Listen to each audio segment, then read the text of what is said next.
Right time का, एक right person का, एक राइट वक्त का, एक राइट हालात का, ठीक है। और इस इंतज़ार और इस पेशेंस में आपने एक लगी बंदी इन्वेस्टमेंट जिसको कहते हैं, चाहे वो इंतज़ार की हो, चाहे वो सेविंग्स की हो, चाहे वो किसी भी फॉर्म में इन्वेस्टमेंट की हो, आपने उसको बहुत संभाल के सेंध के रखा। And now it's the time, आपको लगता है कि अब तो इसका रिज़ल्ट होना चाहिए, अब तो मुझे इसके बदले में कुछ ना कुछ मिलना चाहिए, बिकॉज अब आ जाए इसका गोल आउटकम जो है ना वो आ जाना चाहिए। प्रॉफिट रिजल्ट्स पर ना आप आज बहुत ज़्यादा सोचेंगे कि यार इतने अरसे में इतना सब कुछ मैंने किया है और अब मुझे अगर रिवॉर्ड के अगेंस्ट में कुछ ना मिले तो ये ज़्यादती होगी। मतलब आप इस तरह की एनर्जी में आज ओवरऑल हैं। और ये क्यों आ रहा है? बिकॉज़ काफ़ी धोखे मिले हैं आपको। हो सकता है आप बहुत ज़्यादा सेविंग्स कर कर के अपनों पे लुटाते हों, यस। एक आपका भी टाइम था जब आपको ज़रूरत होती थी तो कोई आपको नहीं कुछ प्रोवाइड करता था। रिलेशनशिप में ख़ास तौर पे ये हुआ है। आपको अपने रिलेशनशिप में एक कहना चाहिए कि एक बैड एक्सपीरियंस हुआ। शायद आपने सेपरेशन ली या डिवोर्स ले लिया आपने, आप एक इंडिपेंडेंट इंडिविजुअल के तौर पर आ गए और फिर आपने बहुत सारे कॉन्फ्लिक्ट्स देखे। दोबारा से आपकी लाइफ में रोमांस आया है और उस रोमांस के अंदर प्रोग्रेशन बड़ी स्लो रही है। और स्लो प्रोग्रेशन में बिफोर दैट कि आपको लगे कि मेरे साथ दोबारा से वाला ट्रायल फेज़ ना हो जाए, दोबारा से मेरे साथ बिट्रेल और बैक स्टैबिंग ना हो, दोबारा से मेरे लिए बिचिंग और बैड माउंटिंग ना हो, तो मैं ज़रूर है कि मैं उससे पहले ही अपने आप को पहले सेफ और प्रोटेक्ट कर लूँ। ये आप करते हुए नज़र आ रहे हैं। तो आज की ओवरऑल एनर्जी में आपके पास्ट एक्सपीरियंसेस की बेसिस पर आपने जितना कुछ अपने आप को प्रोटेक्ट किया, सेव किया, अब ऐसा लग रहा है कि जैसे it's a high time that you really want कि अब जो है ना अब गलत कुछ ना हो। यहाँ पर मुझे फिर भी नज़र आ रहा है कि जैसे आप फिर भी अपनी ज़िंदगी की सूरत हाल में किसी ऐसे इंसान के साथ कमिटेड हैं जहाँ पर वो ऑलरेडी मैरिड है और वो ऑलरेडी किसी के साथ कमिटेड है, but you are still feeling ये इंसान आपको बहुत प्रोटेक्टेड वे में लेकर चलता है, बहुत ही शेल्टर प्रोवाइड करता है, बिकॉज इसकी शख्सियत कुछ ऐसी है कि ये गार्डेड है और ये गार्ड करना, प्रोटेक्शन देना, सिक्योरिटी देना इसका काम है। और उस फॉर्म में आपको ऐसा लगता है कि जैसे इससे बेहतर इंसान आपको नहीं मिल सकता। ये मुझे आपके आज के मैसेज ऑफ द डे में आपकी लव सिचुएशन रिफ्लेक्ट होती हुई नज़र आ रही है, या आपकी इन्वॉल्वमेंट अगर आज किसी के साथ, आजकल किसी के साथ है तो वो नज़र आ रही है। आप ट्रैवल करना चाहते हैं, ट्रैवल कर रहे हैं, या आपका ट्रैवलिंग या इमिग्रेशन का प्लान है। यू वांट कि आप को कोई एक ऐसा इंसान मिल जाए, और हो सकता है आजकल आपकी ज़िंदगी में एक ऐसा इंसान हो जो आपको हीलिंग की तरफ ले जाए, जो आपको बोले कि ठीक है मैं तुम्हें यहाँ से उठाकर इधर सेटल कर देता हूँ और तुम सुकून से फिर इत्मीनान से यहाँ पर रहो, बिकॉज तुमने पास में काफ़ी बुरे हालात और बुरे एक्सपीरियंसेस, बुरे तजुर्बात तुम्हारे रहे हैं। और आपके साथ किसी और की भी जिम्मेदारी है, कोई एक बच्चा है या आप हैं, इस इंसान का कोई बच्चा हो सकता है। मे बी आप दोनों के स्टेटसेस जो हैं वो समहाउ एक दूसरे को कंपैटिबल करते हैं।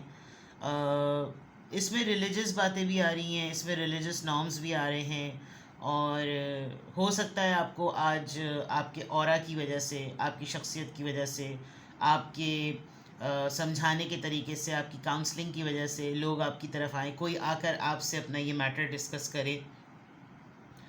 कहीं कोई इंसान आपसे ये भी कह सकता है कि तुम अपनी थोड़ी ना सेविंग्स को इस तरफ लगाओ। मैंने जब से अगस्त का मंथ स्टार्ट किया है, और अगस्त के मंथ में मैं जब कभी भी आपकी लाइफ से रिलेटेड कोई प्रैक्टिकल रीडिंग देखती हूँ तो मुझे फाइनेंसेस, पेंटिकल्स, मटीरियलिस्टिक, वर्ल्डी चीज़ें, अर्दी चीज़ें बहुत नज़र आती हैं।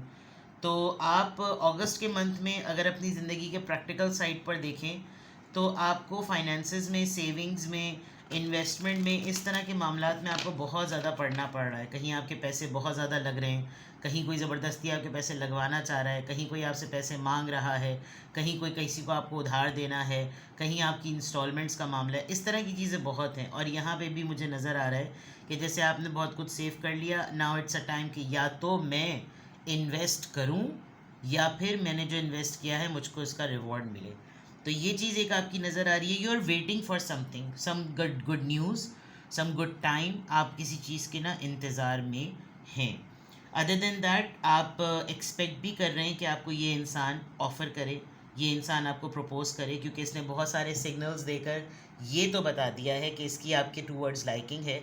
और मे बी ये हर किसी से इसी तरीके से बात करता है, लेकिन आपको सिग्नल जो है वो एक सिग्नल से ज़रा डबल सिग्नल मिल रहा है। ठीक है, अब देख लेते हैं कि किस ज़ोडिएक साइन का इन्फ्लुएंस है, किस ज़ोडिएक साइन का इन्फ्लुएंस नज़र आ रहा है, क्या ड्यूरेशन ऑफ टाइम है।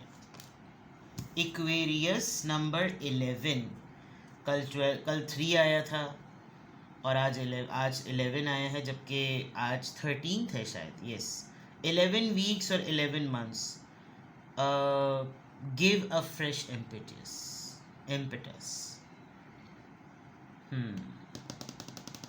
कुछ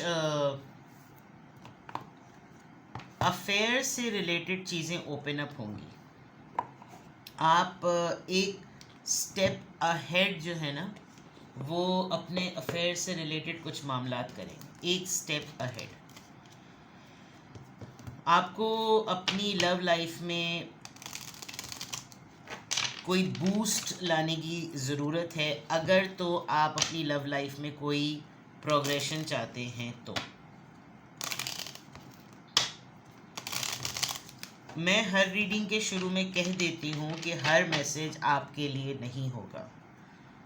तो कुछ लोगों को जो है वो एक टॉपिक डिफरेंट रीडिंग का होता है, एक टॉपिक डिफरेंट रीडिंग का होता है, तो वो जो है फ़ौरन उनका एक इजहार राय आ जाता है कि अभी तो ये बात कही गई थी, अभी तो वो बात कही। हर वक्त एनर्जी चेंज होती है, हज़ारों लोगों की तादाद में जो है वो रीडिंग चल रही है। तो प्लीज़ वही मैसेज लें जो आपको लगे आपकी सिचुएशन से मैच करता हो। ठीक है, इक्वेरियस से या तो आप डील कर रहे हैं, ये टॉरस होता है, वो कैंसर, स्कॉर्पियो, पाइसिस है, वो लिब्रा, जेमिना, इक्वेरियस है। इक्वेरियस आप खुद हो सकते हैं, आपका पर्सन हो सकता है जिसके साथ आप डीलिंग कर रहे हैं, वो इक्वेरियस हो सकता है, कोई आपको जो ऑफ़र कर रहा है वो इक्वेरियस हो सकता है। बट आपने कुछ फ्रेश चीज़ एम्बेड करनी है अपनी लाइफ के मैटर में। 11 हफ्ते हो गए हैं, 11 हफ्ते में एक अराउंड तकरीबन 3.25 महीने या फिर 1 साल का अरसा हो गया, 11 महीने लिखे हुए आ रहे हैं। चलिए जनाब, 222 बैलेंस रखना है, 11 एंड 222 और number 7 spiritual number. Trust that the seeds of your thoughts are growing as you are nourishing them with words, feelings and action. ये जो नरिशिंग का टाइम था, आपने जितने भी बीज बोए थे वो अपने टाइम पर अपने हिसाब से जो है ना वो नशोनुमा कर रहे हैं। आपकी सोचें जो आपने अपने जहन की वजह से, आपके दिमाग में जितनी भी सोचें आई थी उनको आपने बीज बना दिया था। आपने जो भी आपका एक नज़रिया है किसी मामले को लेकर, ज़िंदगी के मामले को लेकर, वो उस हिसाब से ग्रो कर रहा है, जिसमें अल्फाज, एहसासात और अमल तीनों चीज़ें मिलकर ना एक मिक्सचर बनाती हैं। तो उसमें कभी भी कोई चीज़ अगर हल्की सी भी इम्बैलेंस होगी, अगर आप कुछ इजहार कर रहे हैं लेकिन अमल नहीं है तो बात इनकम्प्लीट है। अगर आप अमल कर रहे हैं लेकिन उसमें एहसास नहीं है तो बात इनकम्प्लीट है। तो आपने जो आपके लिए नंबर आ रहा है, एक तो ये एंजल गाइडेंस नंबर है। 222 जो है ना वो एंजल की गाइडेंस का नंबर है, कि जैसे वो आपको गाइड करता है कि ये करो, ये करो, ये नहीं करो।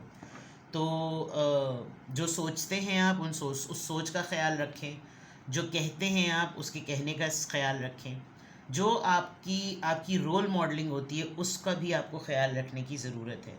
बिकॉज़ आपका हर अमल जो है ना वो एक पिक्चर बन जाता है और उसमें बैलेंस लाने की बहुत ज़्यादा ज़रूरत है। ना ज़्यादा अंडर डू करें, ना ज़्यादा ओवर डू करें। ठीक है, आई एम बैलेंस। तो आज की अफर्मेशन में अल्हम्दुलिल्लाह, I am happy, I am confident, I am strong and I am balance. ठीक है, तो ये है जनाब आपकी रीडिंग। कुछ भी आपसे रेजोनेट करे मुझे कमेंट सेक्शन में बताइएगा और अपना बेहद ख्याल रखिए। Bye bye.